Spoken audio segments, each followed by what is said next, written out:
Okay. Yeah, yeah.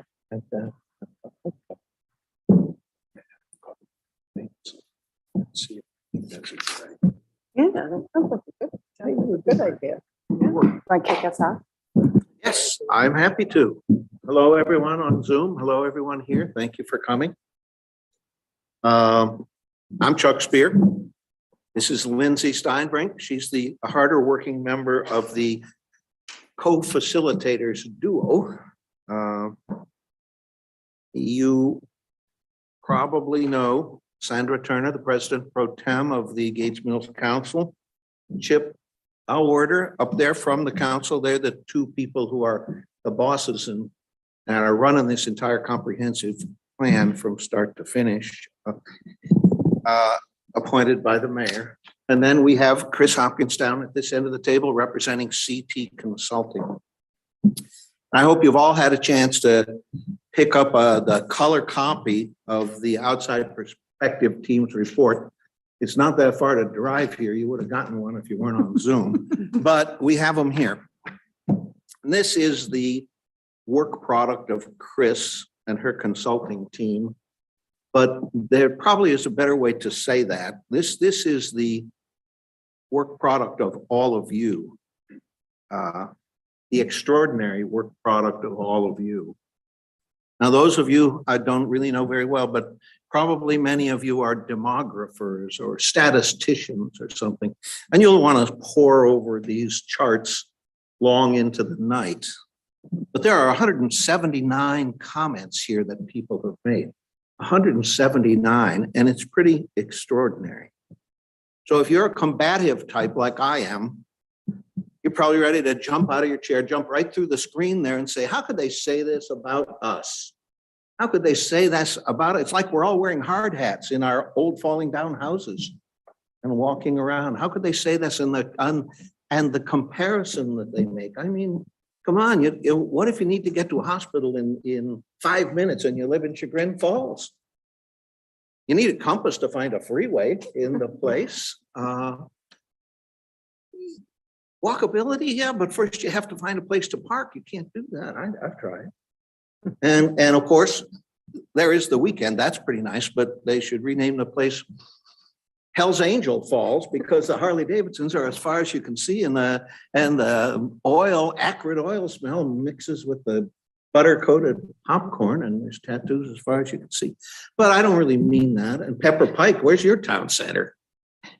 But that's really not what this is about, because we're not in that kind of a competition. We're just trying to figure out whether people think about what we really are. That's the whole project here, to go to the outside perspective. We're not trying to be everything to everyone. These other communities that I made fun of, they have their place, they're fine places, they'll have their people, we'll have ours. We just want to be the best that we can be. And so if this civic engagement here of the people who have done this work, you people who have done this work, and of the stupendous resumes of the 27 people who make up the advisory committee who are going to take this work and all kinds of other work that's done and form this comprehensive plan, if that civic involvement is any measure, we're in pretty good shape. So Chris, why don't I turn it over to you and you can walk us through this. Okay, thank you. I'm going to share my screen and go through the report.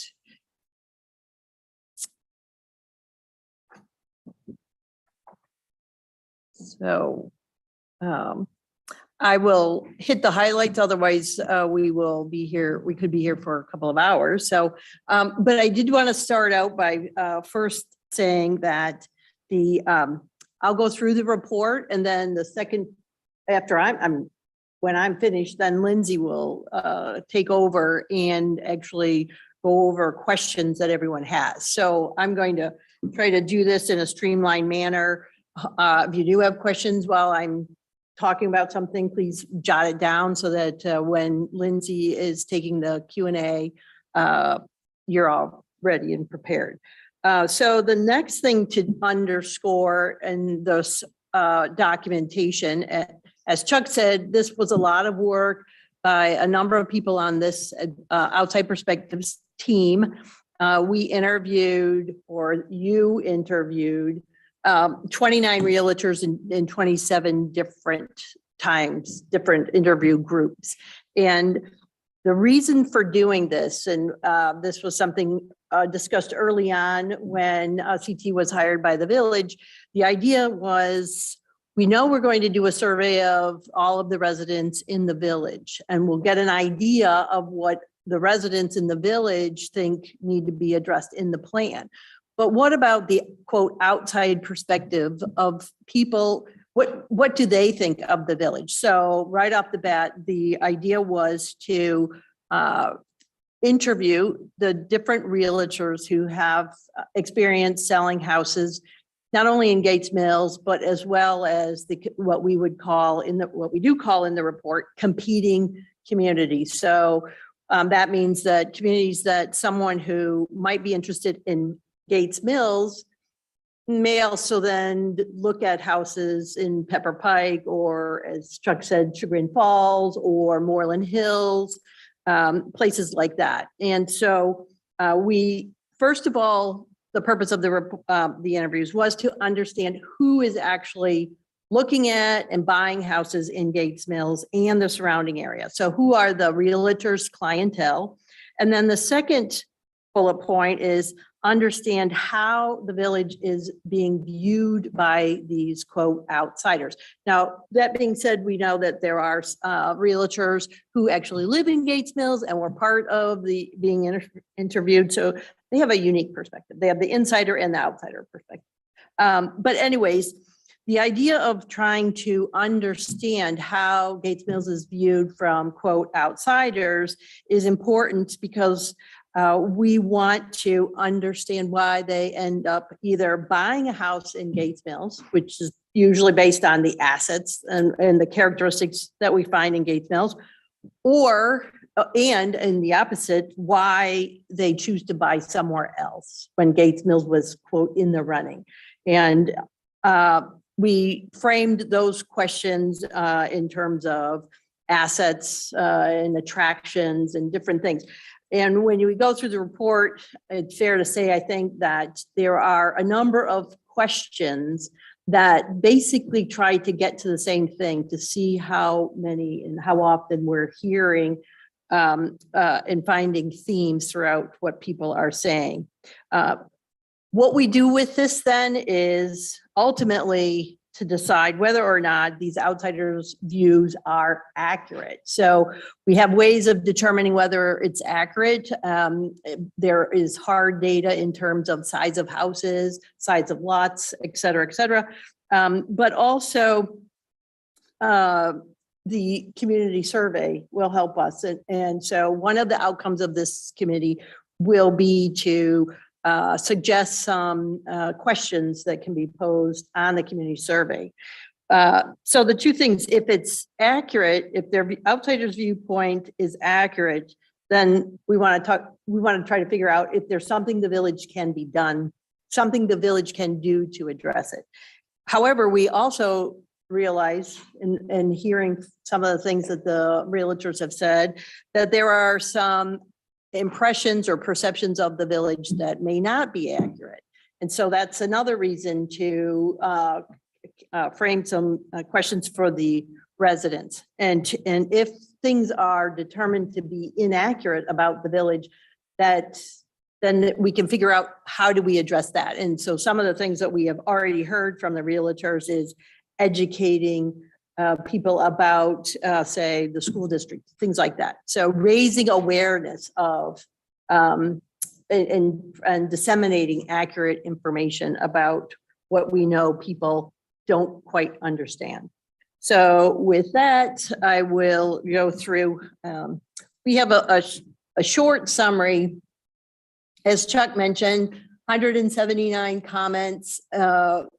Clearly, there are some that were mentioned by one or two people, but a number of them were repeated often. And so we do we did hear from a number of people about very common things that we found out are very common.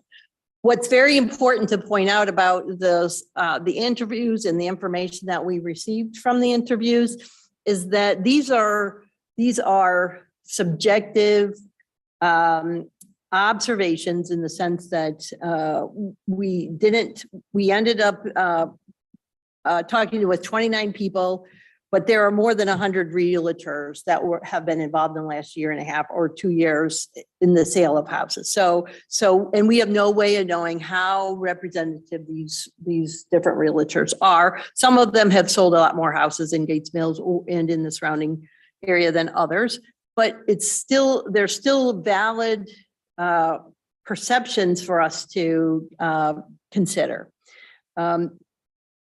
But however, it's not, like I said before, it's not necessarily they are accurate conclusions. So there's, and that's the whole point of going through this, is to then identify what we think might be accurate and what might not be accurate. So the first things related to the liabilities. So we heard about the public school system. The other topic was outdated housing that requires updating. And we heard from people in terms of who likes or doesn't like to update their, who's looking for houses that are ready to move in, that don't need updating.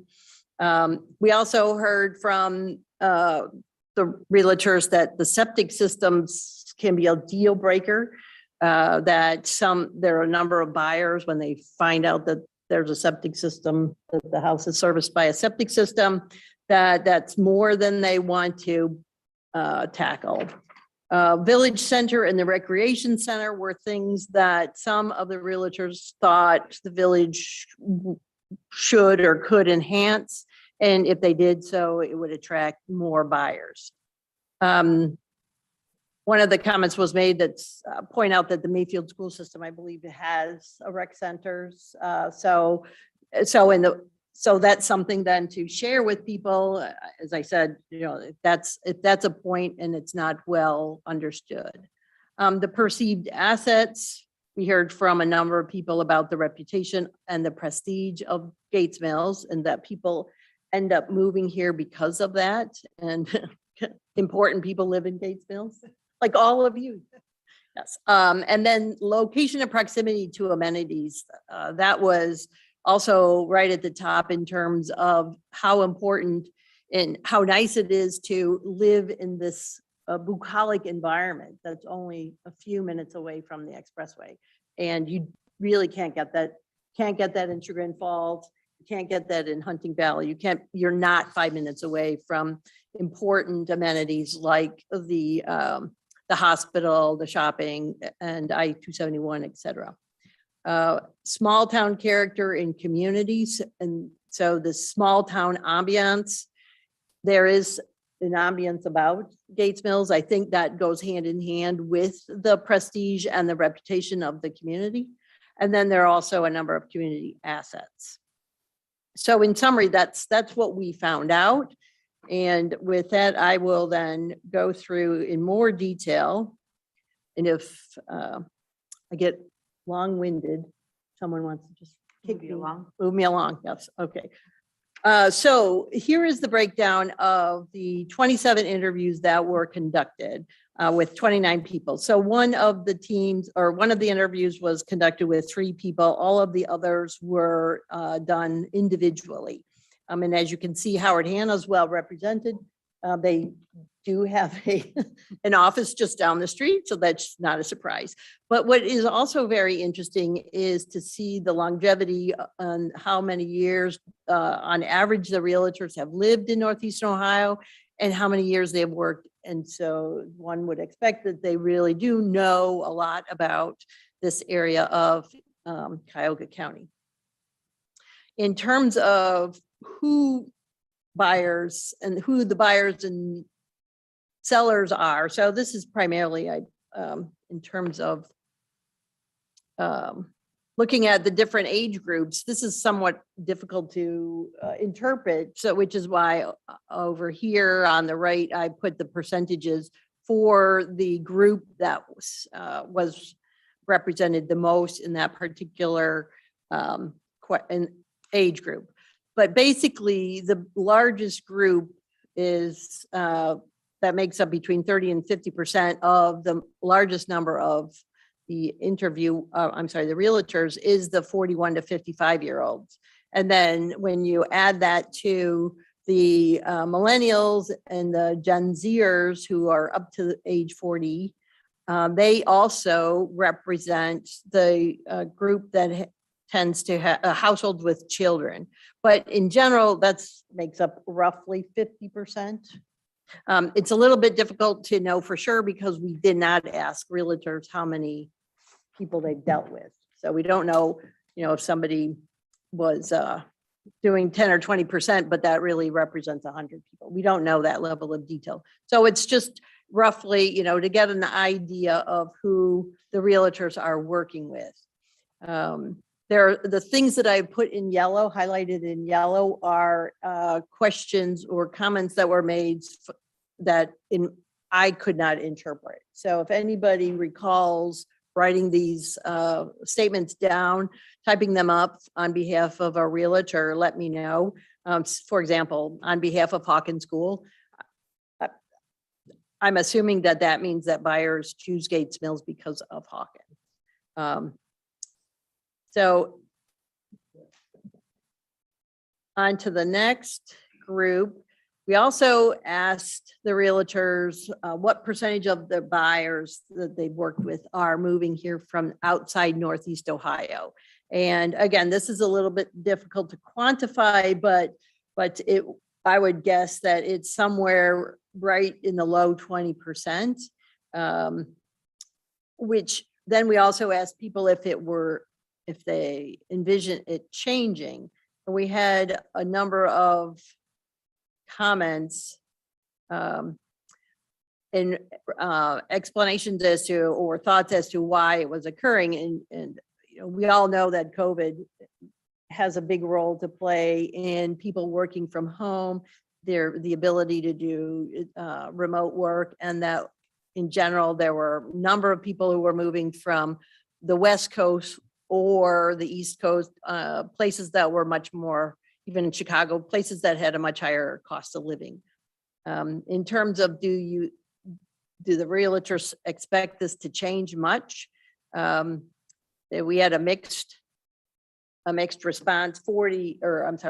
7 out of the, I should have mentioned earlier, we had two versions of the survey that were used throughout the process. And that was, we started out by having a draft. We tested it out with a few realtors. And then based on comments we got from realtors, we went back and made some revisions. So you'll see in some cases, there are, I put in parentheses, N equals 13. So that's the second version. It was a new question that wasn't asked of the first group of realtors. But in terms of foreseeing, if people foresee this changing, you can see that most people don't see it changing. All right. Then there was a series of options in terms of trying to figure out what kind of house characteristics each type of buyer is looking for. And so we have separated them into age/condition of the house. On the second page is by type of house. And then the third is by the size of house. So I'll reduce this a little bit so we can see this better. So there are basically 5 different kinds of, or age/condition of the house that was posed. A new house, a house that's built in 2000 to 2021, so 20 years or less. The third was houses that were built between 1950 and 1999. And then the fourth option is houses built before 1950. And the third one is a fixer-upper. So it could be anyone, any age, except a brand new house, we would hope.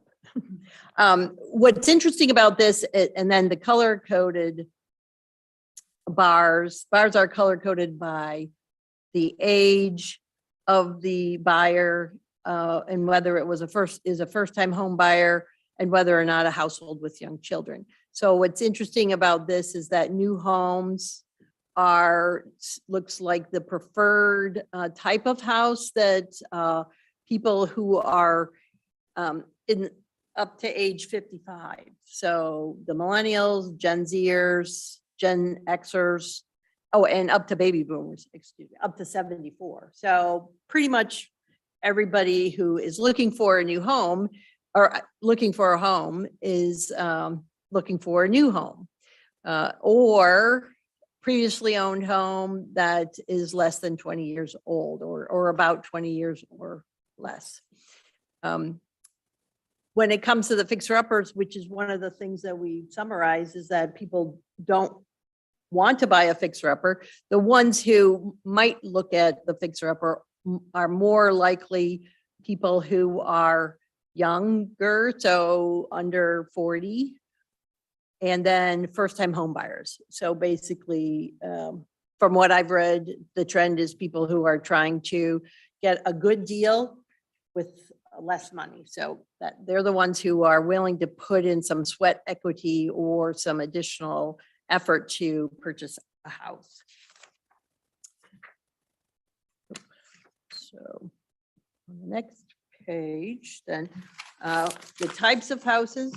So this is, again, this was asking the realtors about the clients that they work with. Well, it's not based on who's buying a house in Gates Mills. But as you can see here, detached single family houses were preferred, or the realtor said were being purchased by a large percentage of the three demographics that are primarily buying houses.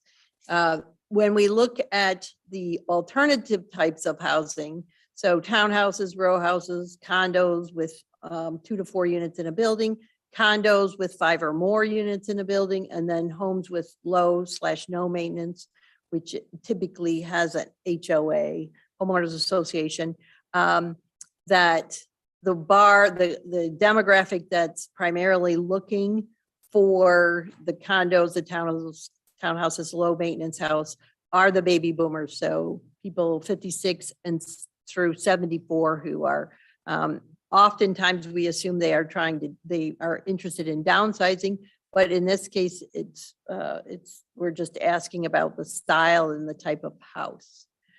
The silent generation, 75 and older, are the ones who are most likely to be looking for and interested in a condo building with 5 or more units.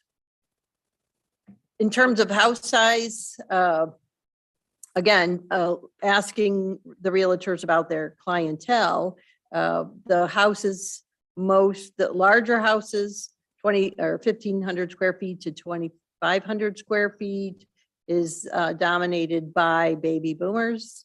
But then when you get into 2,500 square feet or larger, then we see half of them are Gen Xers and baby boomers. Half of them are interested in a larger house. Also, households with young children, that is also one of the type of house size that younger families are looking at. Okay. And just a note, in Gates Mills, based on the parcel data and countywide data or county data that we have for the size of the homes, the majority of houses in Gates Mills are in this larger size range, so 2,500 square feet and larger.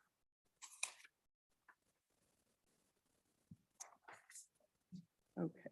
The next page or the next question related to who is pretty much a direct competitor with Gates Mills when it comes to their clientele. And so you can see the top 3: Pepper Pike, Moreland Hills, Hunting Valley, the village of Hunting Valley.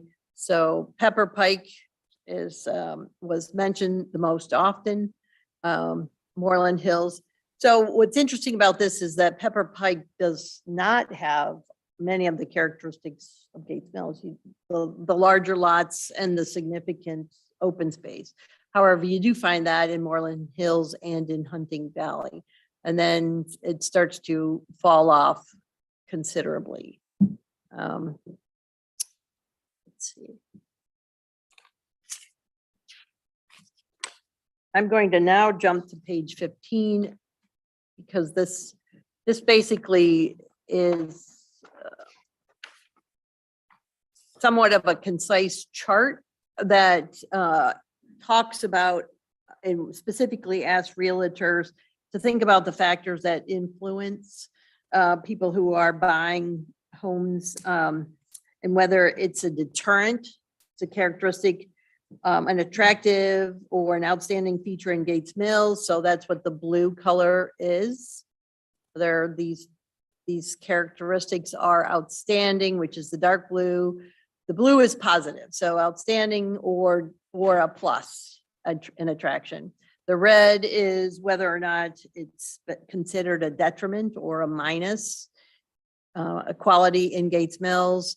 The gray color in the middle is the realtor said it's neutral. It doesn't really impact the decision one way or another. And then on the end is some people said it wasn't applicable to that characteristic.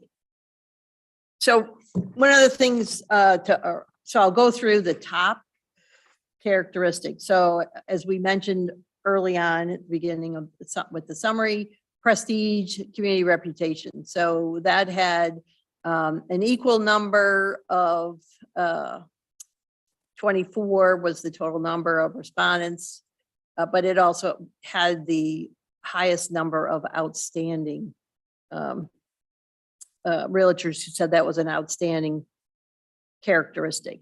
And then the next two with the same number of positive 24 responses was access and proximity. So access to the metro parks and other recreation, and then proximity to private schools. Interesting that access to the highway was slightly lower, but and then just slightly less than at total of 23 was the small town atmosphere, historic village and historic village ambiance. So those were when we asked people directly, what is it about each of these characteristics? Are they positive or negative? That's how it came out. The 5 acre lot size was a close number 5. I'm sorry, and that the number 4 was safety with the police and fire. And noting that the police and fire are outstanding services that the village provides. Then when we look at what's deterrent, the top deterrent noted here is the prevalence of houses on septic systems. So that was something that was noted over and over again. We have some comments about that or questions that raises about that. The second, number 2, was age and condition of houses. So that's what we mentioned early on in the summary. Number 3 was the school system, the public school system. And then number 4 was property and income taxes. But what's interesting about that is we didn't hear a lot about property taxes. And so when Chuck did the quantification of all of these categories, that did not rise to the top in terms of being repeated over and over again throughout the various questions that were asked. And so with that, I'll go back to just highlight the questions, the other questions that were asked. So related then was question number 7 that asked people about the different characteristics that people, as to why people are buying in Gates Mills. So you can see repeated here. They were all write-in comments. I did a count of characteristics And so the frequency of keywords, as you can see, the lot size and the privacy that you gain from the lot size was tied for the top as with the proximity to shopping, healthcare, the highway, et cetera. And then the third was the natural environment in the rural country setting.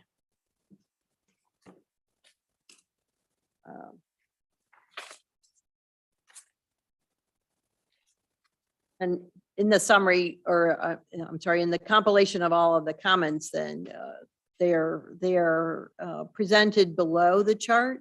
And I did want to say that these are the verbatim comments that were typed in, except I did make some spelling corrections and tried to capitalize and put punctuation in to make it easier to review.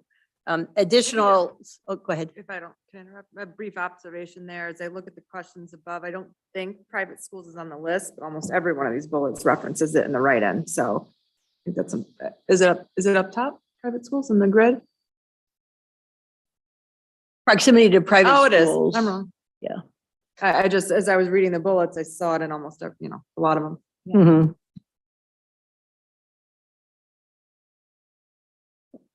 And then the opposite of that was asking people, what do you think are the primary reasons homeowners chose not to buy a house? So the same sort of chart could be made. I haven't done that yet. So, and then there were comments made about RTA, which whoever wrote that, I'm just curious if that was Rita, because someone else had talked about the Regional Income Tax Agency up here avoiding Rita. So that's what made me wonder, especially when it was following taxes, property taxes. So, all right, on the next. One thing to, let's see what. One thing that I thought was very interesting and important to keep in mind, this comment here depends on the house. That was made on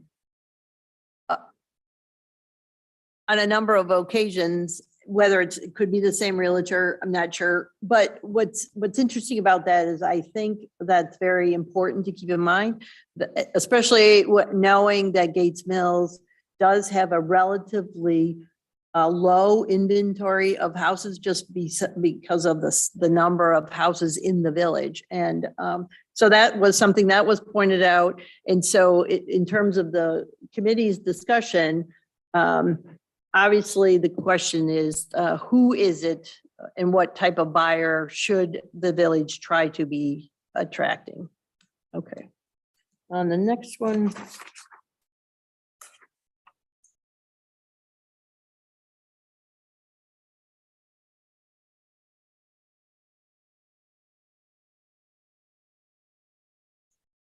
All right, and then this question 10 asked whether or not Gates Mills is keeping pace with the competitor communities. This was one of the questions that when we first asked about it, we did not make a distinction between COVID, before COVID and during COVID, which we know had an impact. And so we did make a revision to this. This is one, this was the version, the second version that was posed to the realtors. And you can see that they're, based on this chart, that there was a significant increase in the attractiveness of Gates Mills due to or during COVID compared to what it was prior to COVID. All right, let's see.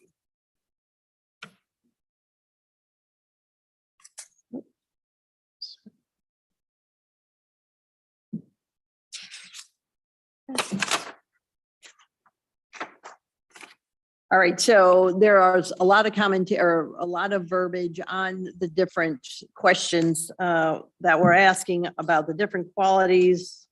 Those for your, if you're taking notes, questions 7, 8, 9, 10, 11, and 14 all basically were eliciting the same sort of responses from the realtors. This last chart then shows the responses to the question about trends that are current trends or emerging trends, and whether or not it's likely to increase the attractiveness of the village. So as I mentioned, working from home was a big deal with COVID and the response to COVID when people were allowed to work remotely. The next one is this multi-generational household, which again, it's a lot of times it's related to the size of the house. That makes it easy, the number of bedrooms, et cetera, to have multiple generations of a family living together. So the kinds of houses that do not seem to be so attractive are for people who are living alone or single parent households with children under 18. So those are the two that had the largest negative, or the view that there would be a decrease in the number of people being interested in living in Gates Mills. Okay. These next are question 12 and 13 also included comments that people had made about ways to change the impressions or making improvements to make the community more attractive to home buyers. And at this point, I think I'll turn it over to Lindsay, because this is getting into solutions, which at this point we want to defer until after we decide whether or not the perceptions that are presented in this report are accurate. And then once we decide, then it makes sense to go back and look at their recommendations. So with that, Lindsay, I'll turn it over to you. Thanks, Chris. Thanks for going through all this. As you can see, there's a lot of information to get through. And we want to have a conversation about it tonight. I know you haven't had much time to digest it, but just on a programming note, we want to make sure that everyone that's on the committee, we have a discussion about it and just, we want to see if we're accurate in what these realtors are assessing and have some conversation. Just as a housekeeping note, that participants that are on the committee are welcome to participate at this point in this discussion, but members of the audience, we ask if you refrain from participating in the conversation. So I just want to move to, after first blush of this, what would you agree or disagree with some of these realtors' findings as far as how Gates Mills is perceived? I agree with most of everything.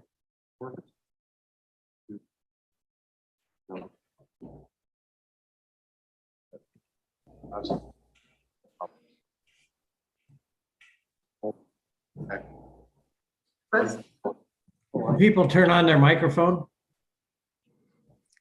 Hi, Chip. Thanks. Yeah, so I was commenting about the trends that were last reported, and working from home in particular, that bled through many of the discussions that I'd had with realtors, that it is impacting on our surrounding communities. Perhaps you've seen Highland Heights and Mayfield Village reporting some budgetary impacts from the loss of employees at their large employer centers. We don't have those here in Gates Mills, but we do have estates and we have beautiful homes, and those people are choosing to live and work in the same place, and that bodes well for the future. I deal with many of the communities in the area. Richfield is another one of those communities where they've grown quite wealthy, with about 25,000 daily pre-COVID residents that dropped down after hours to 2,500, and all the income tax that's now threatened by the work from home population is an area of concern for them. They are actively looking for developers and builders to try to bring more housing to the area, and because that happens to be what I do, I hear a lot of this. It's an interesting dynamic that for the last 20 years or so, the communities haven't been as welcoming to new construction as I think they're now seeing the need for. And so that's also coming through this interview process, that new homes and access to broadband and other things that will enable folks to work from home is very important. And so that's my comment.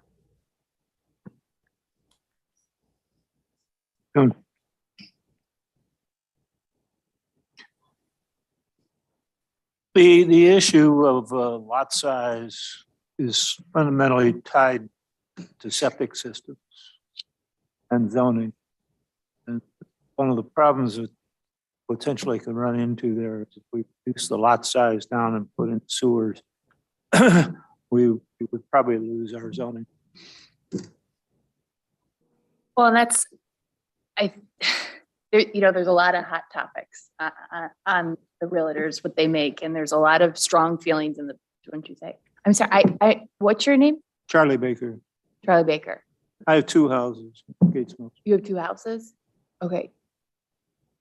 Charlie, I just would ask if you hold your questions to the end. We're trying to keep with just the committee on this. Oh, But gotta go. I'm happy to talk with you afterwards. We're just trying to keep the meeting on pace. Is there anything else, Will or Kendra, that you, from the findings? I was just gonna say, I think Nancy has her hand up. I Nancy, have a couple of comments on the perceptions of the realtors. There were 2 comments on the Hunt Club. One was that it needed updating, and one that it lent prestige to the community, which I find kind of interesting since so few residents belong to the Hunt Club. So if people are thinking that they're going to move here to join, that's very unusual. If you look at the membership of the Hunt Club, it's really a lot of people who don't live here. So I just thought that was an interesting, it kind of lends an aura, but people who live here don't necessarily belong. And very few who live here have horses. So it's just a sort of a romanticized idea that I thought was interesting. I mean, I've lived here for a long time and have had lots of horses here, but we don't see that so much anymore.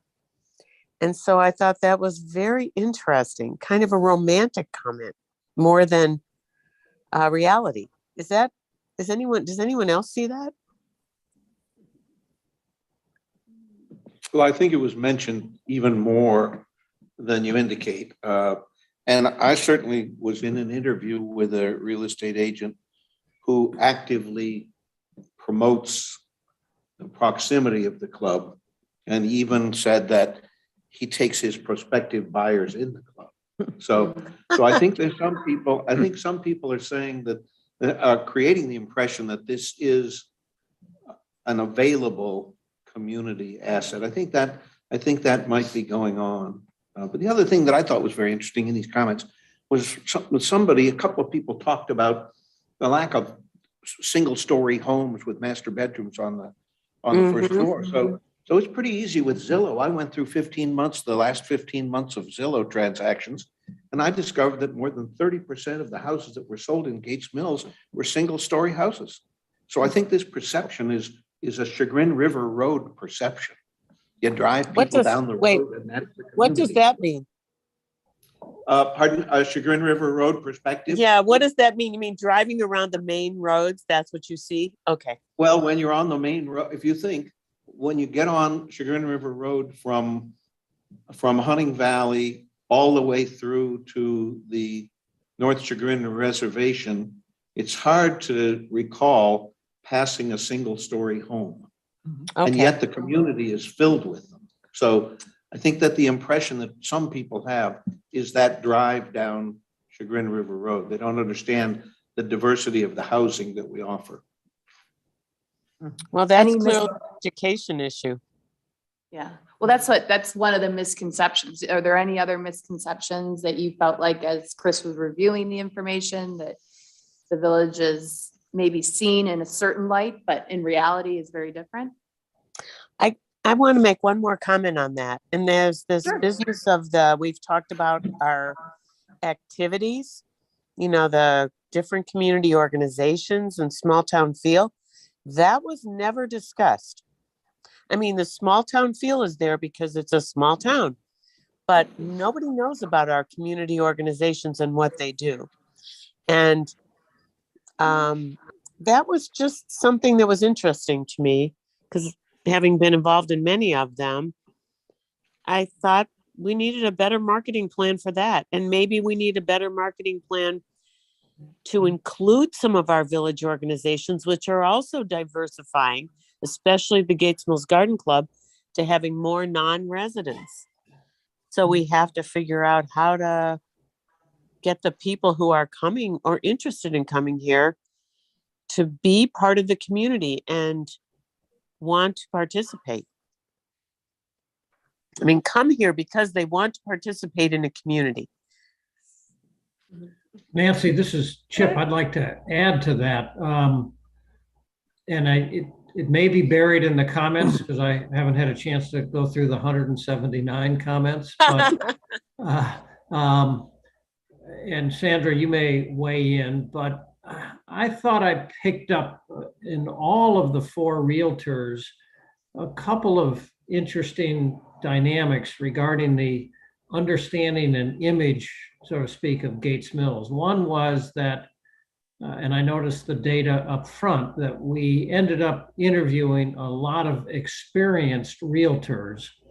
That's probably because the new realtors might not have done many transactions in Gates Mills and didn't show up on the radar accordingly. But the experienced realtors, I heard this a lot, said there are a lot of new realtors that have come into the market in recent years because it's such a hot market, and they really don't know anything about Gates Mills. And while it may have been only 1 or 2 comments, we heard Gates Mills can be a little hard to comprehend or understand. It's got a charming little center area, but it's not really all that big. And other than that, it's just got a variety of houses. And so to build on Nancy's point, it kind of jumped out to me that we as a community or as a village, government need to really figure out how to market ourselves better to prospective buyers and to educate realtors more. I know we've tried in the past and we've made a big effort at that. I don't know that we've had all that many realtors show up. And Sandra and I have talked a little about this based on our interviews, that maybe we need to spend a little money and have a cocktail party or dinner at Sarah's, buffet dinner or something, and really make a big deal out of getting realtors to come in and have quite an education. And to build on your point, Nancy, to emphasize all of the community organizations, et cetera. So I don't know, Chris, if you weave through all the data, if you can pick any of that out, but boy, it jumped off the page to me that some of these perceptions, we not that you can cover up, issues by just marketing. On the other hand, I think we could market ourselves better. So that when I read this pack today, that was the one thing that jumped out at me as well. I was expecting to see on the front page, in terms of the perceived liabilities, the lack of an organized, comprehensive communication, online media, Facebook, social website, you have it, email infrastructure, anything in this century. So it's that, to me, dovetails into the commentary that it creates the perception that, we can't even launch a website, or a functional media, let alone update housing. It has an underlying tone in terms of the community, what the community is willing to evolve to in the future or not. It in and of itself kind of feeds, I think, into the perceptions here. So for me, that was the big thing that jumped out. But if the data doesn't support it, like I remember we discussed it in the last session too, and we're bringing it up again tonight. But you're right. I mean, I didn't necessarily see it in the commentary, although I haven't read through them in detail. So I was surprised not to see that. In terms of your question, going back to it though, if the question is, do we agree? Is the question, are these perceptions valid?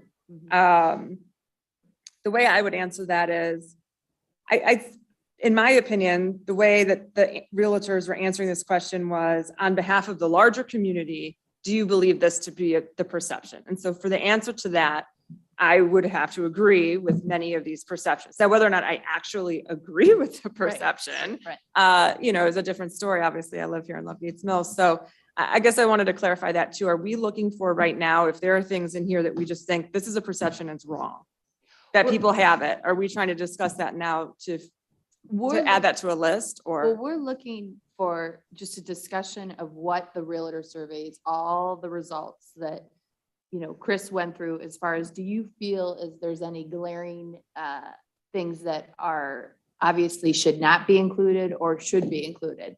Because our goal ultimately is to pose a bunch of questions to the comprehensive plan and say, these are all issues that need to be taken under consideration when you look at the comprehensive plan. So we're kind of mudding through what is perception, what is reality, but also, we want to get closer to a small list of things that we propose to that. The reason I ask that is because the elephant in the room is the commentary on the schools. Right. So I don't know if I don't know the answer to I know what the perception is. I don't know whether or not that's an accurate perception. So that might be one to take offline or discuss, but. Well, and there were comments made by the realtors, recommendations or strategies that were suggested on ways to address that, because there were realtors who said that's an inaccurate perception. They were reporting that it is a perception, but then commenting that that's not always true. So to your point though, so it's this first section of the discussion is similar to give you the chance, like what Chip did, is say, I heard this, but you didn't mention it. So whether or not, pointing out things that, recognizing that it's a detailed document that not everyone has had the chance to read. If there's anything that you heard while you did the interviews that you wanted to just bring to everyone's attention, to say, I just wanted to piggyback, but I. Could I make another comment? Oh, sorry. Hold on one second, Nancy. Vikram That's was- fine.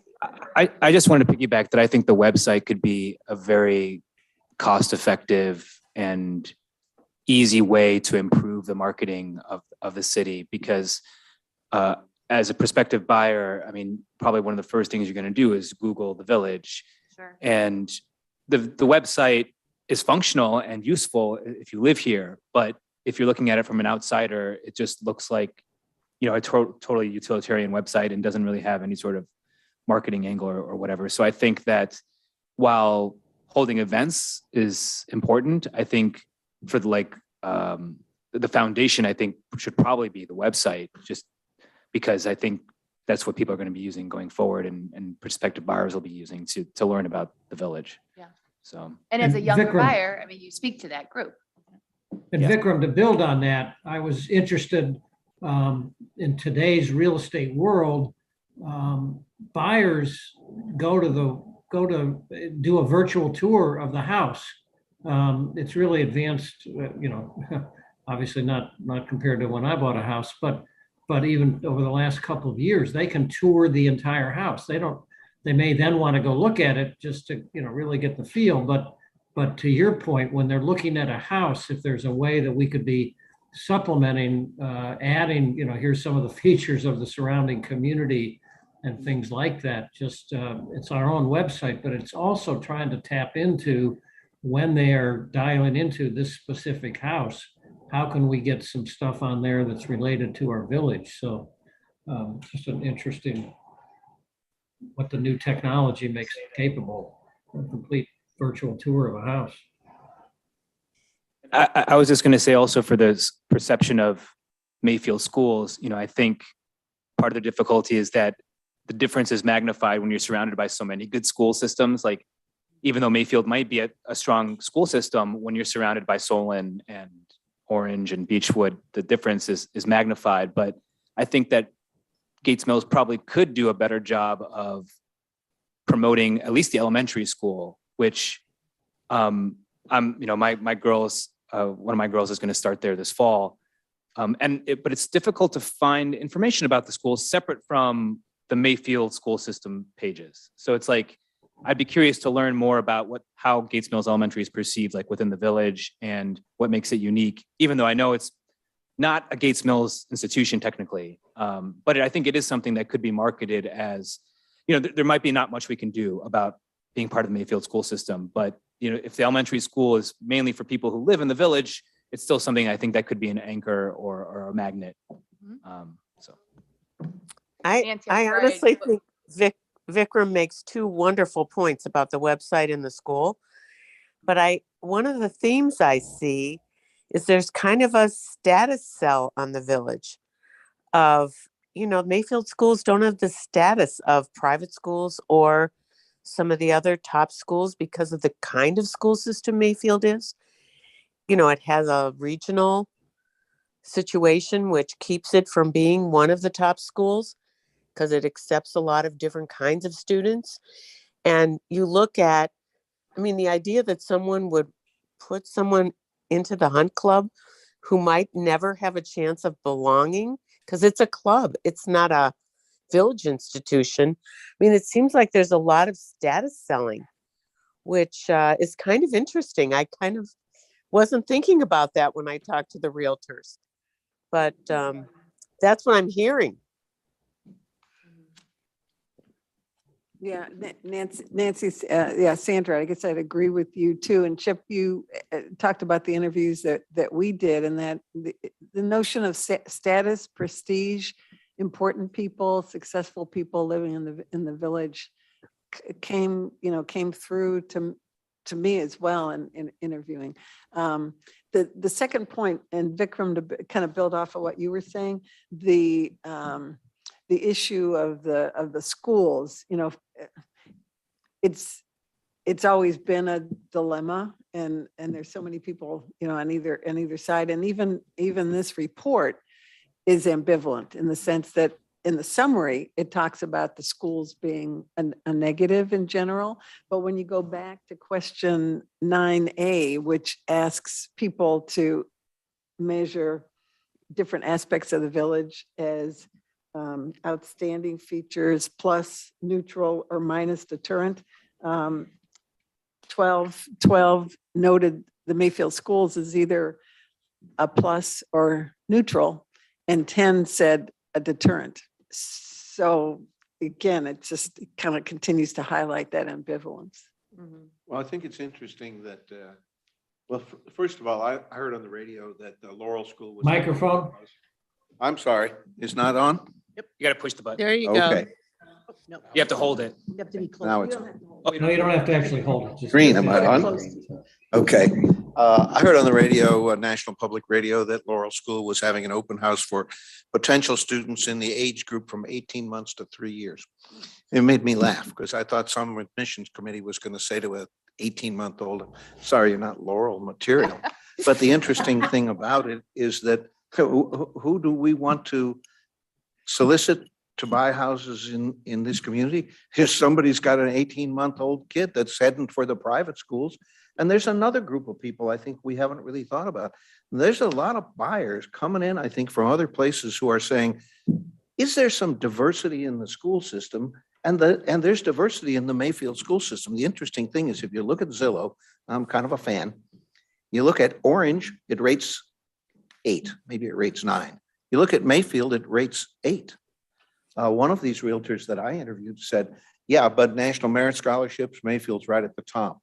AP classes, it's a big school system. They got terrific AP classes. So I think there's a market for the Mayfield school system with people who, are coming here from other places. But that touches on their point. If we, or had a website that was more sophisticated, we could include all that information.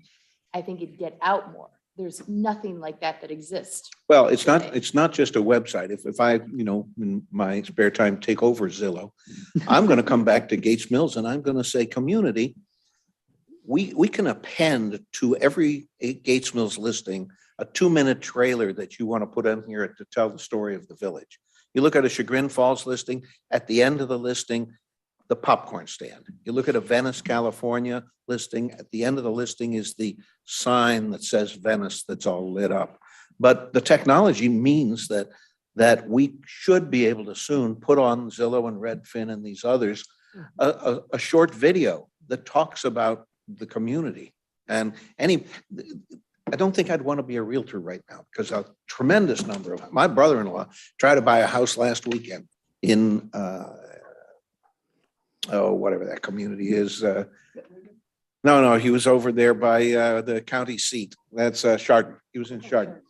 He came in with an all-cash offer, 10% over the asking price, no contingencies at all. There were 15 bids.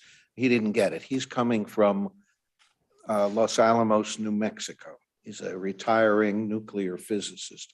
A lot of different people are coming into this community. He never saw the house. He's never seen the house. He wanted it. He relied on me to walk through it and say, yeah, you'd like this, it's going to be fine. But there's the buyer out there that's coming in on the technology. We can sell the village on the technology, and I don't think it's too far away, and I don't think it's too expensive. Okay. Yeah, I wanted, just real quick, Lindsay, there was this whole other big, we didn't touch on septic, but I think we all know that's. Why are people so scared of septic? Oh, that's what a lot of the realtors said, that it's, It's a problem if you sell your house. yeah. Yeah, I know, but I just mean like, okay, I didn't know about a septic system until I moved into Gates Mills. But, every couple of years I have a truck come and empty it. I haven't had any issues. The overall cost doesn't seem to be that much higher than what I'd probably be paying for sewer. It's just interesting to me that I think the perception of the difficulty of septic, maybe younger couples or whatever are freaked out by it. But, I don't know if there's much we can do to ameliorate that, but because that's just the nature of, that's not going to get fixed. There's nothing we can do about that. But I don't know, maybe there's something we can do to educate people about. I think a big piece of that is what I heard, at least, and correct me if I'm wrong, from the realtors, is it's not a $2,000 fix or repair. It's a $25,000. Okay, yeah. So if it needs to So, be fixed, yeah. Exactly. right. And most times it And it most times does. it will need fixed because the current policy, it's a whole time. If they're older, When you list yeah. your house for sale, you have to then prove that it passes, and because they change the standards, it often doesn't, and that's their only way to enforce it is when the house changes hands, and it's on the seller to then replace it. Okay. So, and it differs by county, and we're in Cuyahoga and the rules are more strict. So it is a real thing. I've done it twice. Gotcha.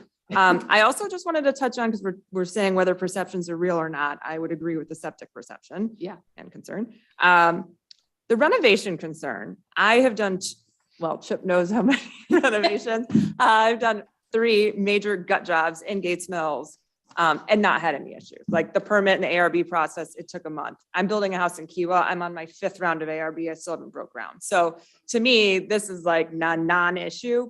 I don't disagree that people think it is, Right. but my experience has been, it's not that bad. But I don't think it's necessarily the difficulty of the renovation, but the fact that most likely renovations will be needed.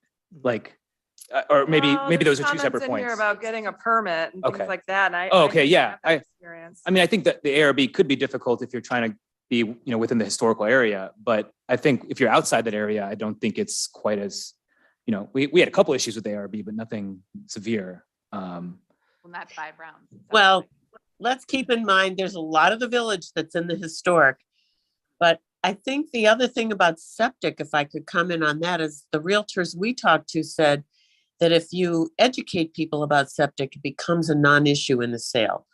So that goes back to Vikram's comment about the website, in that we could certainly make more of an issue of dealing with septic, because it's really an EPA issue that discourages septic, but we really can't put in sewers. We're not in that situation. And so, based on the demography of our village. And so I think that's another education issue. There might be an upfront cost, but once you fix it, it's good for the rest of the time you live here, or the next person that moves in.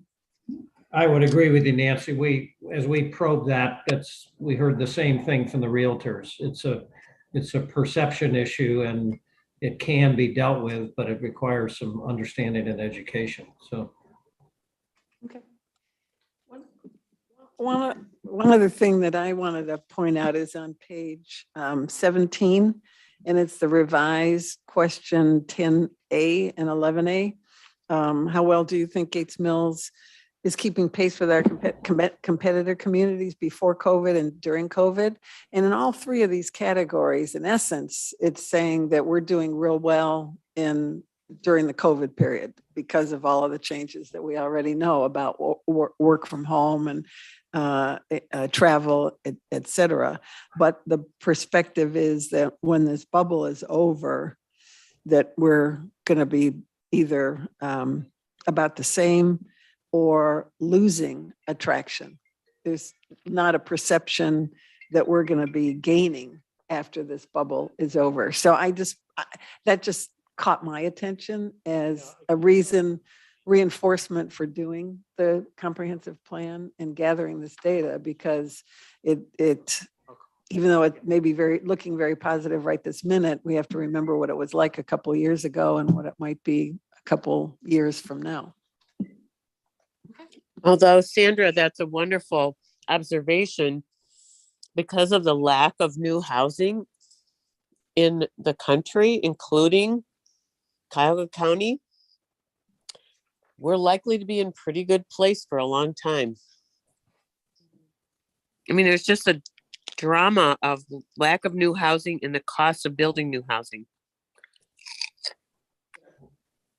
It's Well, there's an a thing in interesting the point. literature. Go ahead. There's a thing in Go the ahead, Phil. literature that's been overlooked in the SOLT survey, and it surprised me.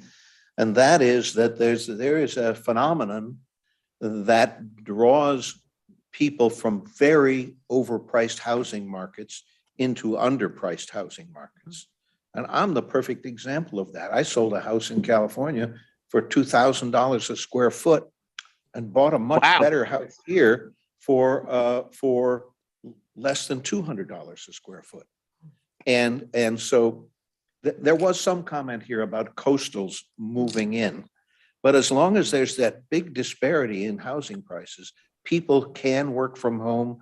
The market's been very good. The stock market, their retirement funds are bigger than they thought they would be earlier. And I think that that's going to drive people into this community. And as I said at the last meeting, there's the other factor that you'll find in the literature is the nostalgia factor. People do move back home. Mhm. And some of that comes out in these surveys. And more people used to live in Cleveland than just about any other big city in America. So a lot of people left. There's an Ohio University Alumni Association in Los Angeles. I'd be putting an ad in their magazine. Well, it Chris, used to I be wanna- said that Cleveland was a nice place to be from. The people are discovered it's a nice place to move back to. I think Chuck's right. But Chris, that chart that you did highlight that Sandra just pointed out, we certainly heard, at least in our case, from the realtors that every community is doing great right now. In fact, if you can't sell a house right now, then you don't deserve to be a community. That was, I think, one specific comment. So we happened to do this realtor survey during an unprecedented hot market. And I do think that data of prior to COVID, how were we doing, was pretty pronounced. I don't know that we can point to the reasons why not, other than maybe some of the comments that are buried, throughout all of the things. And I hear Nancy, that's an interesting point that Nancy makes, that, that there's not going to be a whole lot of new housing, and we're well situated if people want to buy an older house. Interesting point, but I do think that was pretty pronounced. So when you take COVID away and look back, that we were not keeping pace. So just food for thought for the advisory committee to try to dig in further on why that might have been the case. Right, thanks. Okay.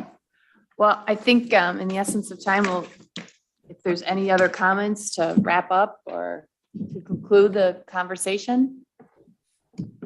Okay, so, excuse me. The people from the floor, we said they could come last. Yeah. Are there any other questions? No, I think it was very well done, based on my consulting experience. I think you did a great job. Thank you. Yeah, the realtors really provided a great amount of feedback to us, which some of the things I think were just givens, the septic systems, the Mayfield schools, but to hear it over and over and over again, just really reinforced that there are issues. We have to face them. We have to deal with them. I'll just make one comment on the septic. They do come around and inspect. And the inspector went over the edge of our ravine and I had to rescue him with a rope. He said that when he was going back to the office, that he was going to put a footnote in there to never go there. Again. Anybody, never go there again. And nobody has in 40 years. We haven't seen it. So rescuing paid off. Well, yeah. Having a dangerous site paid off. Well, it's 165 foot straight down. Wow. Yeah. I think one of the challenges is like the different age groups and demographic groups have different needs. And it's, Sure. Yeah. it's like, I think part of the challenge will be identifying where we want to focus. It may mean neglecting one of the other groups. But that's just the reality of the situation, is that different ages and different groups are going to want different things. And it's just how to tackle that. You teed this up perfectly for me. So the next steps, we talked to the realtors, we got their insight. We kind of threw a wide net out there to pull information. Now, some of the areas we want to drill down a little bit more, some relocation firms, some also builders from the standpoint, we want to understand, we have all this old housing stock. What can we do with it? Is there something that they can recommend or they can suggest to reinvent it or somehow rehab it? Or how what's kind of some feedback we can gain from them to get a little bit more insight? And then lastly, we thought it might be a benefit to hear why certain residents have left Gates Mills. What's the reason? And I'm not saying residents that are aging out and are moving from, a cold climate to a warm climate to Florida, but people that lived in Gates Mills and now are moving to Moreland Hills or Pepper Pike or some of our surrounding areas. Just to ask them some questions to get some feedback. Well, why did you leave Gates Mills? Was there some underlying factor? Are you able to actually find that Yeah. set of find that people? So we do have the names of the sellers in the county data. The dilemma is knowing, Where they went to? well, no, we can, this is where it could be time consuming, is to search for their names in the Cuyahoga County database. We can do that, but then the second part of that is how do you contact them? Because we have, well, if they did move somewhere within Cuyahoga County, we'll have their address, but email or telephone number may be difficult to get. Just leave something in their mailbox. Yeah. Yeah, something creative. Right. Well, I can think of a handful of people, and maybe everyone can on this committee, of people that have left Gates Mills for a number of reasons. So we might be able to pull from own personal. Well, and then the other resource could be going back to some of the realtors who we know some are buyers and seller representatives, and they may be able to share names and maybe, well, I don't know if they would be willing to contact people on our behalf. Because they're more likely to pick up the phone if their former realtor calls them versus a cold call from somebody. Spam. Yeah, right. I'm not sure if using the county records and the mailbox ideas, I don't know. I personally, well, first of all, I would never see it if it was my mailbox, but number two, I don't know, something about that feels a little bit off. So it would have to be really carefully done, I think, in a way. Well, when you think of it, we have 20 people in this group. We have 27 people in the advisory group. There's 47 people who live in the community. And if each person knows one person that they have an email address for and the ability to communicate, then, I know one person, I've only been here 16 months. Give me the information. I'll say, I'm part of this. I'd sure like to know what you think. Could I send you a questionnaire? Yeah, something like that we'll might be get a little whole bunch better of people that way. than like a letter from the Village of Gates Mills. Can you tell me why you left? I don't know. It's weird. Well, we all know people who are leaving. And Yeah. I would be certainly willing to ask someone that I know that is moving to be participant in a survey. Because she's Okay. moving to Cleveland Heights. Great. So that's where we end, as far as if you are interested in participating further and getting involved in one of these areas in particular, we'd love to hear it. As well as if you have more time to go through your, comments of all the realtors, see if there was anything missed or left out or something that you'd want to really highlight. We'd love to hear it. We're just trying to really funnel all this information down to take the good stuff and forget the bad. So the Address good the- address information, address the good information, the right, the things that are actually a reality that we have to deal with. I just want to make, oh, go ahead. Yes, Warren. How are you? Good. Two comments, thoughts. One, and it's, shame on me, is it too late? But, an observation I have is, what does the real estate community think about, a smaller type of dwelling? It seems as a general rule that we live in a community that loves the single-family 5-acre lot. Would we be a more enhanced community if we offered a different kind of housing in addition to the single-family 5-acre lot?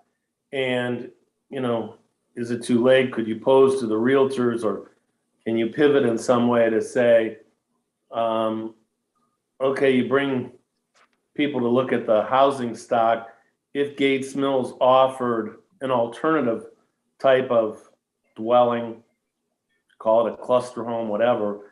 And my sense is, on some level, it's a dirty word to many community members, but if we offered that, would that make us a better community? And the second thing I struggle with a little is rating the competition. And there's a part of me that thinks that Moreland Hills, Pepper Pike, and Hunting Valley are so different from Gates Mills. Although if I put I'm looking for a house hat on, is there more to the decision than, what is the community? Is it, what's the best house? And it isn't always the house that's in Gates Mills or Hunting Valley or Pepper Pike. And it could be that the house value, the house layout, the house amenity drives the decision-making to a greater extent than the community itself. And how do we factor that into the equation? So just two comments, thoughts for whatever. Thank you. Well, I think Warren, the first part we can address with the builders. We can, as far as reaching out to them, and we left actually it open with the realtors where that we contacted. We said, if there's another question or something that pops up, are you okay with us, reaching back out? And to my knowledge, all of them said, an astounding yes to that. So I think with your point of smaller houses and options, one comment I heard from one of the realtors I spoke to that really stuck with me was, it's not an issue just in Gates Mills. It's an issue everywhere in Cuyahoga County in the premier communities. There's all this older housing stock, large houses, large estates, and there's not much to choose from when it comes to townhouses, condos. So who's going to be the first community to do it? Lindsay, So Yeah, Chip. we had one of our, I think our last realtor interview, when we touched on that question that Warren was highlighting, it was just sort of like, oh, well, yeah. I mean, if a townhouse comes on the market, it doesn't even come on the market. The realtors, he made a very interesting portrayal of the realtor world. They meet all the realtors get together periodically, like maybe once a week, and they'll talk about what might be coming on the market. And if the phrase comes up, a townhouse, it says, well, don't worry about it. It's never even going to hit the market because they don't even see the market. They get bought before they even hit the market. They're so hot.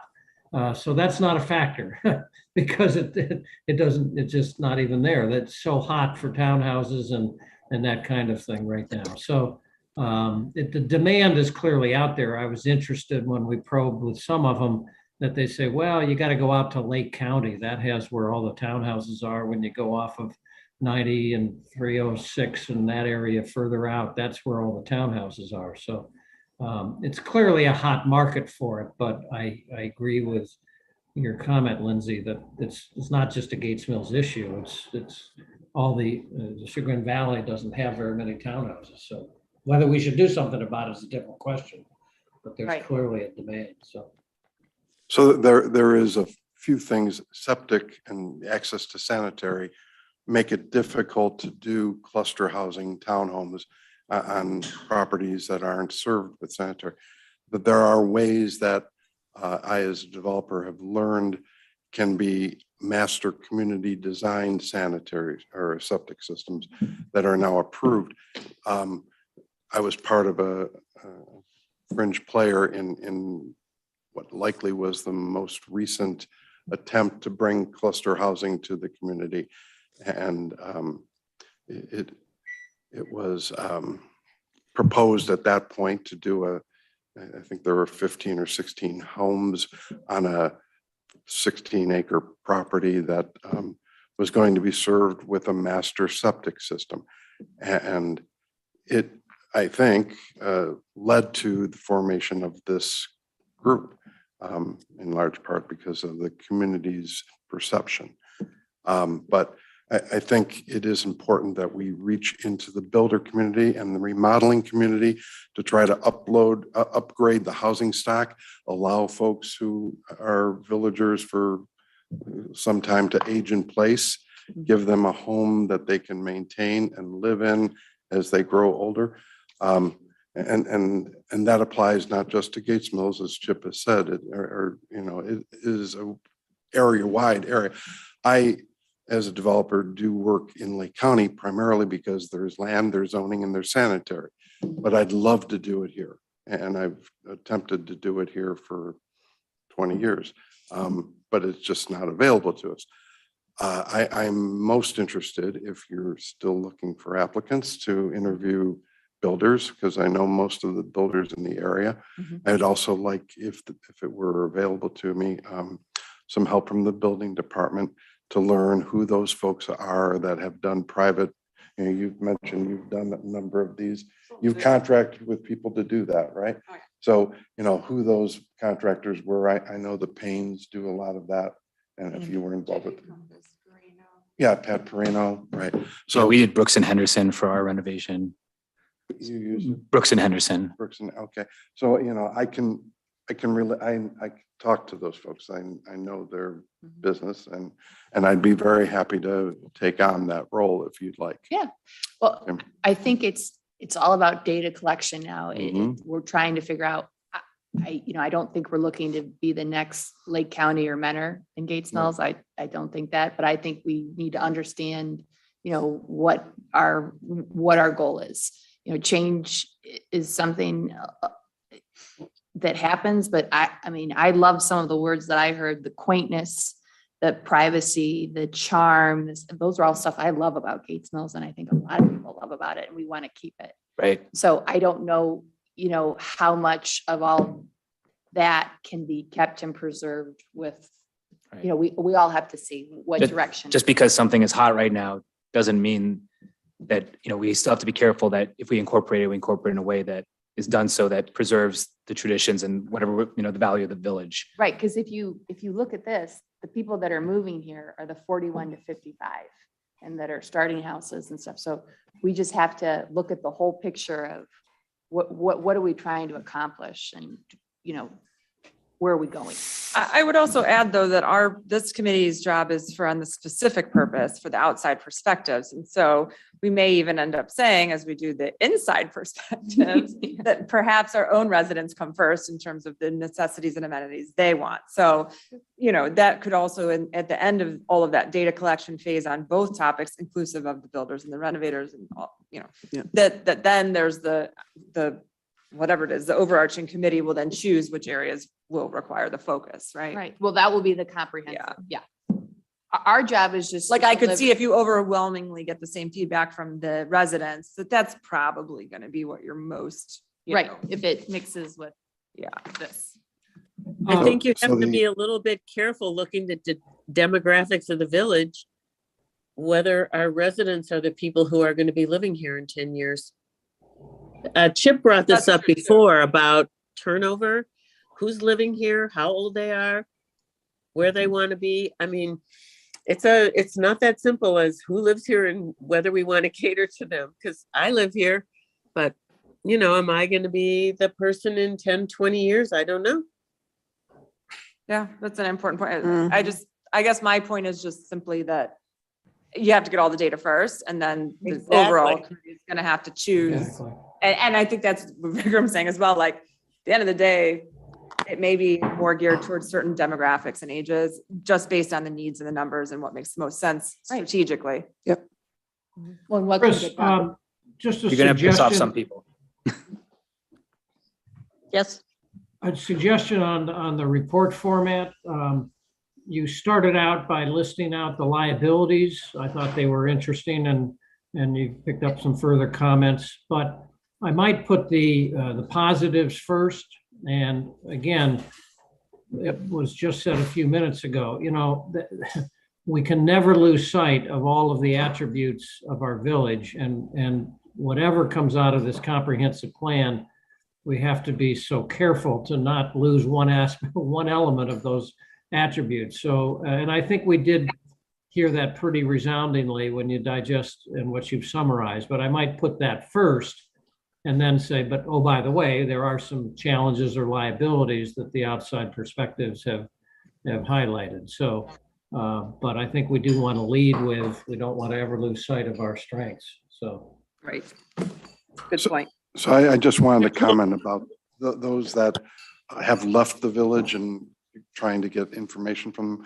It was mentioned that, contacting the Realtor community, again, we can dive back into our willing participants because, those folks they enjoy staying in touch with their clients, Sure. and it may not be that big of a task for them. They might actually enjoy doing that. Mhm. And that's It's a good point. just an observation. It's a good point. So I'm really feel like an outside perspective here. Okay. Just moved here December 6th. I Wow. worked for Westlake. I worked for Westlake for assistant planning director for 30 years. And townhouses, yes, they were super hot the last few years. I've been retired now for 2 years, but they were and continue to be super hot and everything. But, and I guess I'd just say,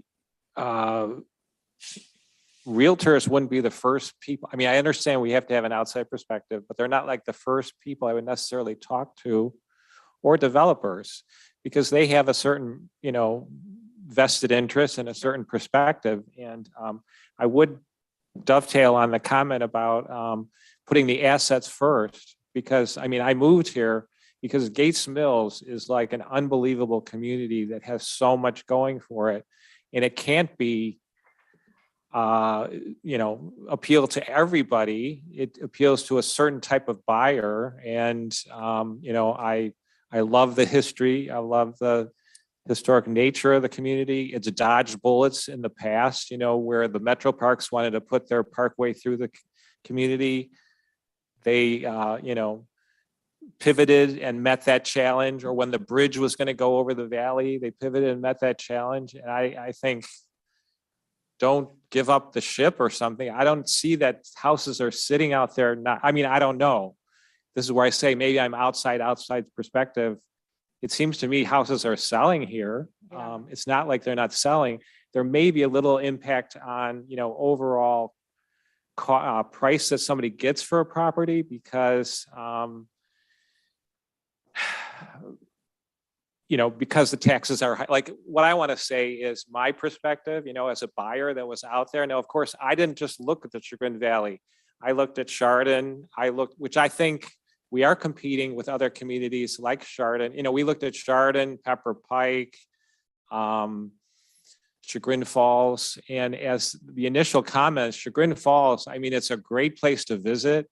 But when I really looked at, living there with the amount of traffic, the amount of just, and then the whole thing about like walkability, the thing is we don't have sidewalks, but you don't need sidewalks in Gates Mills because there's so little traffic.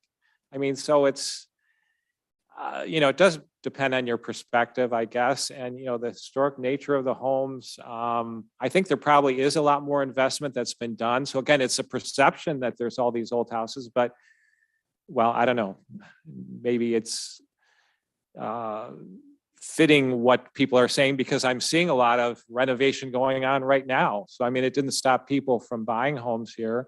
Right. And it's just, the Hunt Club, you never have to go in it to appreciate the prestige that it adds to the community just because it exists. And it's septic. Well, yes, that was a little, I've never had it before. So I was a little concerned. But when I look at other communities, for example, Bay Village, because I lived there for 17 years, all their whole sewer system is aging. It's like this, talk about a white elephant, or, the elephant in the room. They're going to have to deal with that. Chagrin Falls doesn't have, Gates Mills doesn't have to deal with that. Then the other thing I'm surprised nobody has said is city water. We have city water. So even though we're this, bucolic community, we have city water. You don't have to deal with a well. So people who are maybe looking at Chesterland or, Novelty or other communities where you have to have a well as well. I think that's such a positive for Gates Mills that we have city water. To me, that's a huge negative, and that really prevented me from choosing some of these other communities. So the fact that, and then, you're part of the urban county, so you're not really, so it's the bucolic, but you're still part of the Cuyahoga County, Cleveland. So these people coming from out of town, sometimes when somebody has talked about the diversity, they also want to be part of that urban county and not just part of Exurbia. So even though we have the feel of Exurbia, we're part of that core county. And so that's a plus. I agree with the thing about a website to emphasize these things that, and plus, anytime I told somebody I was moving here, the prestige is like out of the world, off the charts. And everybody thinks I won $1 million or something. That's why I'm moving here. Yeah. They don't recognize there are smaller homes here. I was going to say, I went to high school in Medina, and I always thought of like Gates Mills as the most amazing place. Like my parents had a friend here and I was like, whoa, Gates Mills. Whenever we drive up 271, I was like, whoa, Gates Mills. And I can't believe I'm here. Absolutely. So- Yeah. That's how I feel. I've had a crush on Gates Mills for my early 20s, and I never thought I would live here. And I've had, friends here who say, you skipped the retirement home or the nursing home and you went right to heaven, and I think that is the truth. This community is so unique, and the community emphasizing the, I was gonna say, are you no. available for the? We're recording this, right? We can just use this. Yeah, we are recording No. this. That's what. no, and then the community and all the community organizations that have been around since the very beginning. And I've said this to others, it's like part of the DNA of the community. So like Pepper Pike, there's no comparison with Pepper Pike. It's just not, we looked at homes there. It's But yeah, easier, you to, can it's easier go- to do trick or treat at Pepper Pike. Pardon me? Yeah. It's easier to do trick or treat at Pepper Pike. I think that's like one of the big things is that people with kids want to have like the neighborly feel. Oh, no, I Yeah, get it. but- So I think, Right. anyway, yeah. But you can- We have the village Halloween party here. Yeah, which I love. Yeah. Well, and the Easter egg hunt, the grandkids are coming to that, the bonfire, those are, and people are looking for community. Yeah. And you can find it through these organizations. It doesn't mean that it has to be the person has to live 20 feet away from you. You can, No, you're exactly right. I think there's 1,200 households or 1,200, about 1,000. And there's 100 volunteers, just to kind of put numbers into perspective, that are involved in this whole process. So there's so many people that, like you, that love Gates Mills, that want to preserve Gates Mills and stay involved. You made an interesting point when you started. I just don't want to lose it. Who would you suggest to reach out to kind of bookend this project? You said, well, I was thinking maybe maybe buyers, the buyers themselves, rather than a realtor.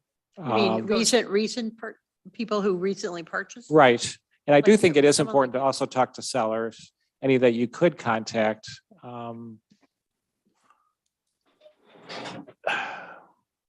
Sorry, Just but yeah, just the spot. anecdotally, the people we bought from moved to Pepper Pike.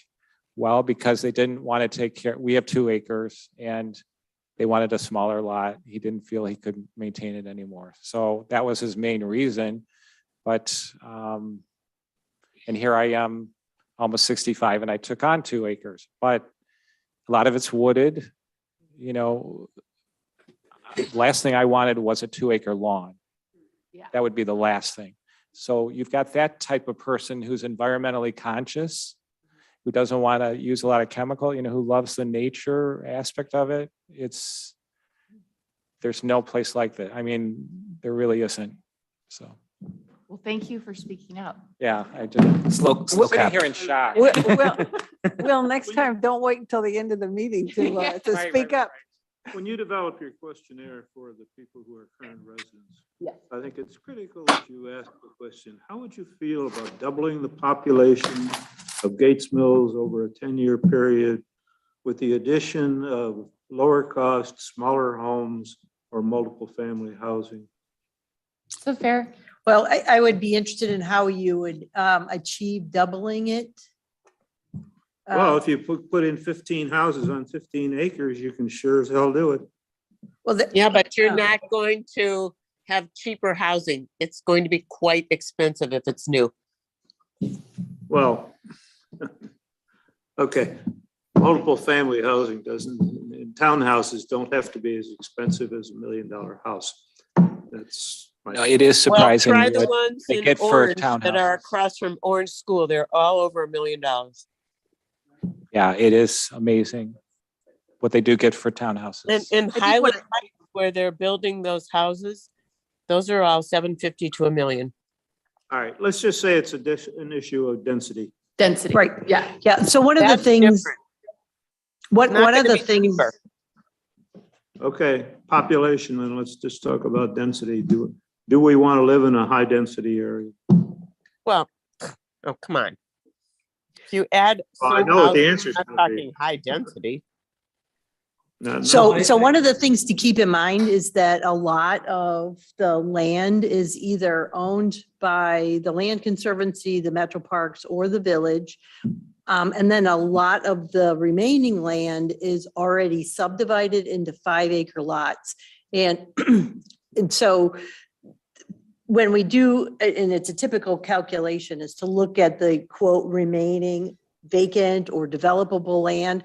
The other constraint is the floodplain and the steep slopes.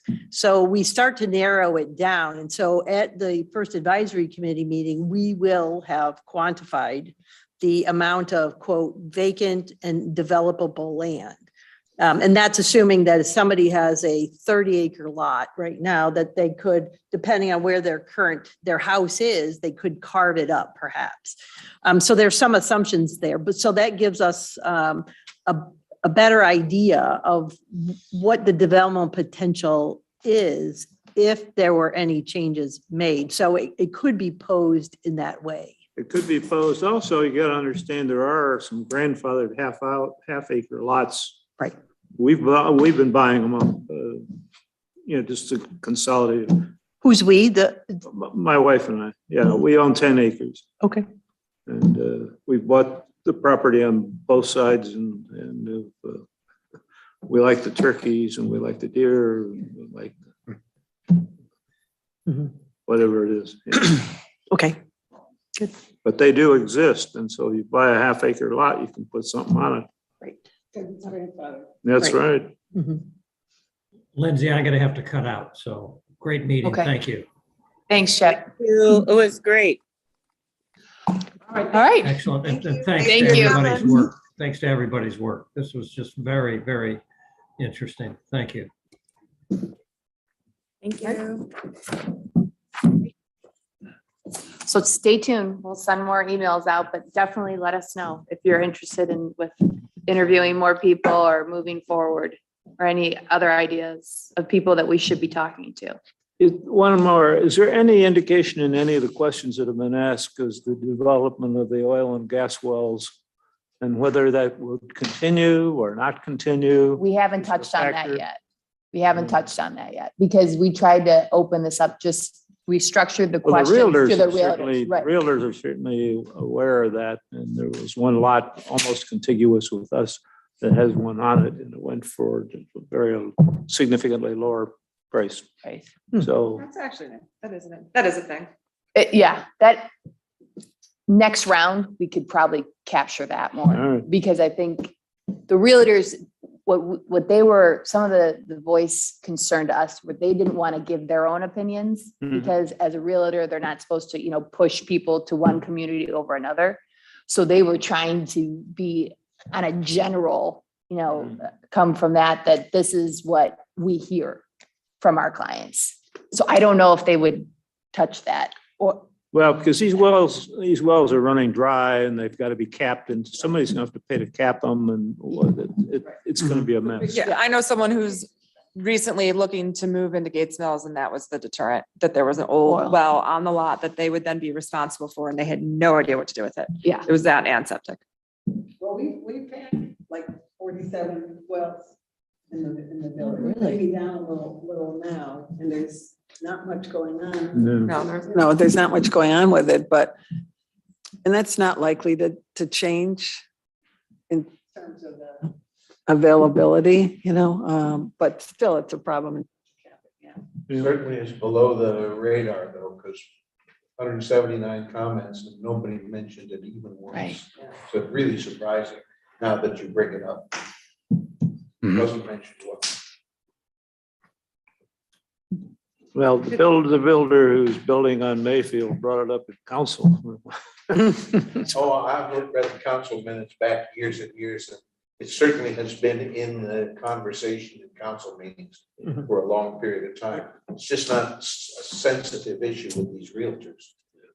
Well, okay. Fair enough. All right, thanks everyone. Thanks. Mhm.